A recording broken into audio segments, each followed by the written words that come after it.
আজি আমাৰ দেশৰ প্ৰয়াত প্ৰধানমন্ত্ৰী ডক্টৰ মনমোহন সিঙৰ আত্মাৰ সদ্গতিৰ কাৰণে আমি মায়াপুৰী চকত কংগ্ৰেছ কৰ্মীসকলে বন্তি প্ৰজ্বলন কৰিছোঁ। দেশৰ অৰ্থনৈতিক সামাজিক আৰু ৰাজনৈতিক জীৱনত তেখেতে ভাৰতবাসীৰ কাৰণে যিখিনি অৱদান আগবঢ়ালে সেয়া প্ৰত্যেকজন ভাৰতীয়ই আজি মনত কৰিছে।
আজি আমাৰ দেশৰ প্ৰয়াত প্ৰধানমন্ত্ৰী ডক্টৰ মনমোহন সিঙৰ আত্মাৰ সদ্গতিৰ কাৰণে আমি মায়াপুৰী চকত কংগ্ৰেছ কৰ্মীসকলে বন্তি প্ৰজ্বলন কৰিছোঁ।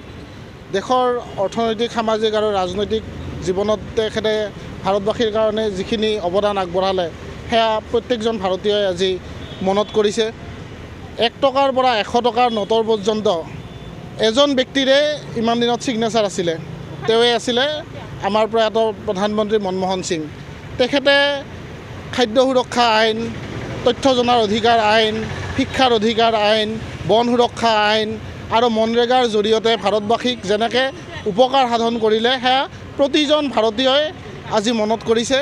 ইমান তেখেতক অপমান কৰা হ'ল, ইমান বেয়া কথা কোৱা হ'ল, কিন্তু তেখেতে এটা কথাই কৈছিল যে ইতিহাসৰ পাতত মোৰ নাম সকলোৱে মনত ৰাখিব। এনেকুৱা এজন অৰ্থনীতিবিদ, আমেৰিকাই যাৰ পৰা পৰামৰ্শ ল'ব লগা এজন ব্যক্তি, এই ব্যক্তিজনৰ পুণ্যাত্মাৰ কাৰণে আমি প্ৰাৰ্থনা জনাইছোঁ আৰু অনাগত সময়ত যাতে হাজাৰজন মনমোহন সিং ভাৰত মাতৃৰ বুকুত আৰু জন্ম পায় তাৰ কাৰণে নেদেখাজনৰ ওচৰত প্ৰাৰ্থনা